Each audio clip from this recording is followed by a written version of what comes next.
Hi everybody, this is Ashima, your Coderella, and welcome to my YouTube channel. Today I am going to teach you a very important topic in dimensionality reduction, which is PCA, Principal Component Analysis. तो PCA क्या होता है, इससे पहले आपको मेरी dimensionality reduction वाली video को देखना पड़ेगा. That must be coming on the I button. उस पर लिंक मिल जाएगा आपको. Go and watch that video first, उसके बाद ही इस वीडियो में आना. Okay, so let's go on with the video. So in this video I will explain you the introduction of PCA and then I will explain you कि PCA होता क्या है. ठीक है, चलिए.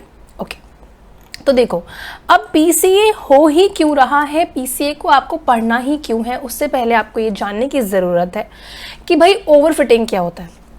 देखो, अगर आपके डेटा सेट में बहुत सारे फीचर्स हैं, ओवरफिटिंग वाली चीज़ भी अगर नहीं पता है तो go to the video which was types of problems in machine learning. Machine learning में प्रॉब्लम्स क्या क्या आती हैं या फिर एरर्स क्या क्या होते हैं, तो वो भी आपको आई बटन पे मिल जाएंगी. Go and watch that video.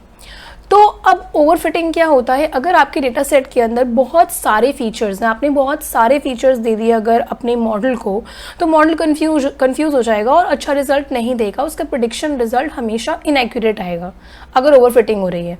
तो ओवरफिटिंग कैसे होती है, देखो, ये आपके फीचर्स हैं, ये आपका आउटपुट वेरिएबल है. y is equal to mx plus t था ना, तो x क्या है, फीचर्स है, y आपका ये आउटपुट वेरिएबल आ रहा है. अब ये जो पॉइंट्स हैं, इन पॉइंट्स को मॉडल सारे पॉइंट्स को फिट करने की कोशिश कर रहा है. देखो ना, ये मॉडल की लाइन है, ये क्या है, line is the models fitting line which is also called as hypothesis which is also called as models function. तो this line is trying to fit all the points, model हर point को fit करने की कोशिश कर रहा है, that is called as overfitting. अब यहाँ पे क्या हो रहा है कि जो लाइन है वो सारे पॉइंट्स को फिट करने की कोशिश नहीं कर रही है, बट जितना उसको हो रहा है उतना ही कर रही है. ठीक है, that is called as optimal, good fit है ये वाला. तो अब PCA ने बोला, PCA को क्या करना होता है, ओवरफिटिंग बहुत ज़्यादा हो रही है. PCA आया और PCA ने बोला, यार तुम्हारे डेटा सेट के अंदर बहुत सारे फीचर्स है क्या, बहुत ज़्यादा ओवरफिटिंग हो रही है क्या, और फीचर्स की वजह से तुम्हारा रिजल्ट बहुत ख़राब आ रहा है, तुम्हारा प्रेडिक्शन ख़राब आ रहा है ना, क्योंकि मॉडल कन्फ्यूज़ हो गया. तो PCA ने बोला कि वरी नॉट, मैं क्या करूँगा, तुम्हारे फीचर्स को कम कर दूँगा. क्यों, कैसे करेगा वो कम, डायमेंशनैलिटी रिडक्शन से. ठीक है, तो PCA कहता है कि तुम्हारे ये जो बहुत सारे फीचर्स हैं जिस वजह से मॉडल कंफ्यूज हो रहा है, मॉडल सही रिजल्ट नहीं दे रहा है, मैं उन फीचर्स को कम कर दूंगा जिससे मॉडल ऑप्टिमल रिजल्ट्स देगा. ठीक है, अब वो कैसे करता है, सपोज करो आपके पास ये डेटा सेट है, इस डेटा सेट के अंदर you have only two variables x1 और x2. दो वेरिएबल्स है ना, x1 और x2.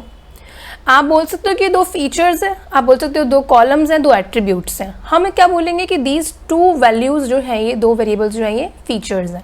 So we have two features x1 और x2, और हमारा टारगेट वैल्यू है जो इन दोनों पे डिपेंड करता है. x1 और x2 आर इंडिपेंडेंट वेरिएबल्स और टारगेट जो है वो डिपेंडेंट है. ठीक है, x1 और x2 जो है वो दो फीचर्स हैं, तो हमने क्या कहा कि x एक्सेस पे x1 फीचर ले लो और y एक्सेस पे x2 फीचर ले लो. ठीक है, तो देखो, x एक्सेस पे क्या है, x1 फीचर हमने रख दिया और y एक्सेस पे हमने x2 फीचर रख दिया. अब x1 और x2 के बीच में, इन दोनों फीचर्स के बीच में क्या कोरिलेशन है वो ये लाइन बता रही है. ठीक है, this line is telling you what is the correlation, what is the dependency और correlation between these two features. x1 और x2 के बीच में क्या डिपेंडेंसी है. ठीक है, इन दोनों के बीच में क्या रिलेशन है.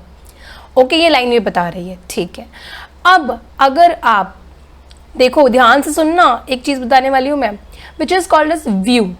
अगर आप इस व्यू से देखोगे, व्यू 1, दिस इज व्यू 1, मतलब अगर आप इस डायरेक्शन से देखोगे तो आपको यहाँ इस व्यू से क्या दिखेगा कि एक लाइन आपको दिखेगी.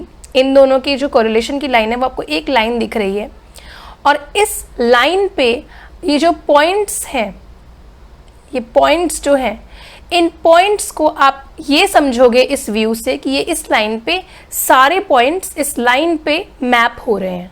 आप इस व्यू से ये समझोगे. ठीक है, तो हम क्या बोल सकते हैं कि हमारा जो मैपिंग हुआ इन सारे पॉइंट्स का, अगर हम इस व्यू से देखें तो वो इस लाइन पे सारे पॉइंट्स मैप हो गए. तो क्या मैं कह सकती हूँ कि मेरे व्यू 1 से देखने पे मेरा जो मैपिंग लाइन बनी वो ये बनी. ठीक है, व्यू 1 से जब देखा तो हमने यहाँ पे देखा कि इस लाइन पे सिंगल लाइन हमें मिली है, स्ट्रेट लाइन हमें मिली, और उस पे सारे पॉइंट्स इस तरीके से मैप थे. ठीक है, इन सिंगल लाइन पे मैप थे. तो अब हम ये कह सकते हैं कि हमारा जो ये 2D व्यू था, ये हमारा 2D व्यू है ना, बिकॉज देयर आर 2 फीचर्स। हमने इस 2D व्यू को 1D व्यू में कन्वर्ट कर दिया। कैसे? इस व्यू से देखने पर। जब आपने इस व्यू से देखा तो आपने इस 2D व्यू को 1D व्यू में कन्वर्ट कर दिया। आप देखो 1D में है ना, स्ट्रेट लाइन पे है ना, अब तो कोई एक्सेस नहीं है x1 y1 या फिर xy एक्सेस नहीं है, तो आपने 2D व्यू को 1D व्यू में या फिर 2D डेटा को 1D डेटा में कन्वर्ट कर दिया ना आपने। तो यही कहता है प्रिंसिपल कंपोनेंट एनालिसिस कि मैं आपके 2D डेटा को 1D डेटा में कन्वर्ट कर दूंगा। कैसे? आपके फीचर्स को लेके, फीचर्स के आपस के बीच में कोरिलेशन को लेकर। ठीक है, तो ओवरफिटिंग की वजह से हमारा मॉडल कंफ्यूज था, इसीलिए पीसीए ने क्या करा, हायर डिमेंशन को लोअर डिमेंशन में कन्वर्ट करा। जब उसने ऐसा कर दिया, हायर डिमेंशन को लोअर डिमेंशन में कन्वर्ट कर दिया, तो हमारे पास 2 चीज़ें आ गई। एक तो आपकी कॉम्प्लेक्सिटी डेटा सेट की रिड्यूस होगी, कॉम्प्लेक्सिटी मतलब फीचर्स कम हो गए, और दूसरी प्रॉब्लम क्या थी, ओवरफिटिंग, वो आपकी रिड्यूस हो गई। ठीक है, पीसीए ने ये किया है। ठीक है, अब एक और बात सुनो।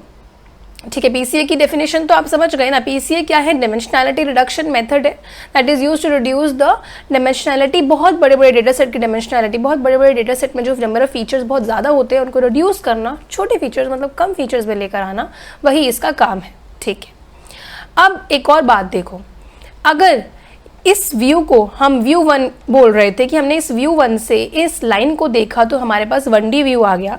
हम कह सकते हैं ना कि ये हमारा PC1 था, मतलब प्रिंसिपल कंपोनेंट 1 था। ठीक है, तो हम इस कंपोनेंट को जो हमारे पास मिला ना, एक व्यू से, एक पर्टिकुलर व्यू से जो आपको ये कंपोनेंट मिला है, इसको आप बोलते हो PC1 या फिर प्रिंसिपल कंपोनेंट 1। ठीक है, समझ गए ना? इतनी छोटी सी तो बात है, कोई इतनी बड़ी बात तो है नहीं। ठीक है, अब देखो एक बात, अगर अब मैं आपको ये बात कहूँ कि आपने सब्सक्राइब नहीं किया है तो जल्दी से सब्सक्राइब कर दो। ओके, तो अब मैं अगर आपको ये बात कहूँ कि अगर हम यहाँ से देखें, अगर हम अपना व्यू बदल दें, तो अगर हम अपना व्यू इस डायरेक्शन से देखें तो हमारा व्यू 2 जो है वो इस डायरेक्शन में आ गया। पहले हमारा व्यू 1 इधर था, हमारा व्यू हमने मतलब इस तरफ से देखा था ना। Now we are checking our line, our points are fitted line from another direction. तो मेरा व्यू अब ये है। अब आप कहोगे कि ये व्यू देखने से आपको एक ही पॉइंट दिखेगा अगर आप यहाँ से देखोगे लाइन को, नहीं। क्या होगा, जब आप यहाँ से देख रहे हो तो आप एक इमेजिनरी लाइन को ड्रॉ करोगे, which is an imaginary line. इस पे क्या होगा, सारे पॉइंट्स मैप हो जाएंगे। कैसे? ये सारे पॉइंट्स इस लाइन पे, इमेजिनरी लाइन पे पॉइंट्स जो है वो मैप हो जाएंगे। ठीक है, अगेन मैप होने के बाद आपको क्या मिला एट द एंड? आपको अभी भी एक सिंगल लाइन मिली है। व्यू 2 पे देखने पर भी you get a single line where all the points are mapped. ठीक है, तो अभी भी एक बात देखो कि आपका 2D व्यू था और अब 1D व्यू में कन्वर्ट हो गया है। 2D डेटा जो है वो 1D डेटा में, 1D डेटा सेट में कन्वर्ट हो चुका है, और आप इस कंपोनेंट को क्या बोलोगे, PC2, बिकॉज अब आपने व्यू 2 से देखा है। So this is called as principal component 2। अब एक बात बताओ, आपके 2 फीचर्स थे ना, 2 ही तो फीचर्स है डेटा सेट में। ये देखो ना, आपके डेटा सेट में 2 फीचर्स थे, x1 और x2, तो आप कितने कंपोनेंट्स बने, 2 कंपोनेंट्स बने। तो जब आपके फीचर्स जो हैं अगर 2 हैं, x1 x2 ऐसे 2 फीचर्स हैं अगर, तो हो सकता है कि आपके प्रिंसिपल कंपोनेंट्स या तो 2 बनेंगे या तो उससे कम बनेंगे। मतलब this is the property of principal component analysis, that principal components जो हैं वो लेस हो सकते हैं और इक्वल हो सकते हैं आपके नंबर ऑफ फीचर्स से। ठीक है, नंबर ऑफ फीचर्स जितने होंगे उससे कम या फिर उतने ही होंगे प्रिंसिपल कंपोनेंट्स। यहाँ पे हमारे पास 2 फीचर्स थे तो 2 प्रिंसिपल कंपोनेंट्स मिल गए। ठीक है, अब एक और बात सुनो कि इट्स वेरी इंपॉर्टेंट थिंग, ये वाली बहुत इंपॉर्टेंट बात है, एकदम ध्यान से सुनना। ठीक है, और अगर नहीं समझ में आ रहा तो जस्ट गो बैक और पूरी वीडियो को दोबारा देख कर आओ, तभी अच्छे से समझ में आएगा। ठीक है, तो सुनो मेरी बात, जो ये प्रिंसिपल कंपोनेंट्स आपको मिलते हैं ना, अब हमें कैसे पता चलेगा कि ये प्रिंसिपल कंपोनेंट्स में से कौन सा वाला इंपॉर्टेंट है, कौन सा वाला यूज़ करना है, PC1 को यूज़ करें या फिर PC2 को यूज़ करें, कौन से कंपोनेंट को यूज़ करें अपने मॉडल प्रेडिक्शन के लिए, मॉडल ट्रेनिंग के लिए।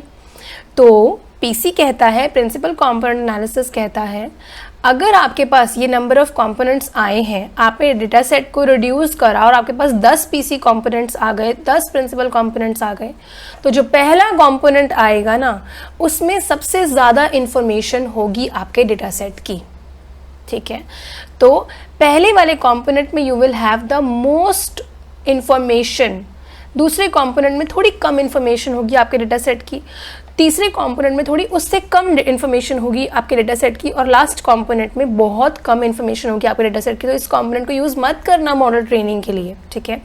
तो जैसे हमारे इस एग्जाम्पल में एक तो PC1 आया था जब आपने इस व्यू से देखा था, और एक आया था आपका PC2 जब आपने इस व्यू से देखा था।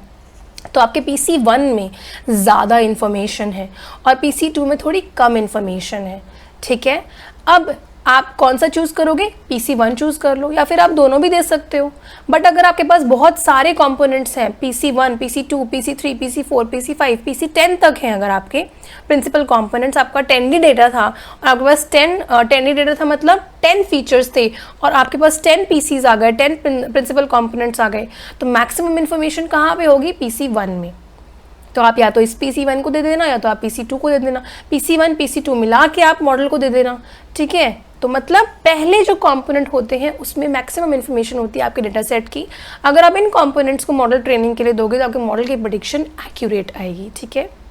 Okay okay, so this was about that property. अब एक और प्रॉपर्टी है which is orthogonal property. Orthogonal property कहती है कि PC1 एंड PC2, जो दो पीसीज आए थे ना हमारे पास, प्रिंसिपल कंपोनेंट 1 और प्रिंसिपल कंपोनेंट 2, दोनों आपस में रिलेटेड नहीं होने चाहिए भाई, इनका रिलेशनशिप आपस में नहीं होना चाहिए। मतलब all the components that you have retrieved from your data set after applying principal component analysis, then all the components should be independent of each other. आपस में उनका कोई रिलेशनशिप नहीं होना चाहिए, ठीक है, आपस में अलग अलग होनी चाहिए।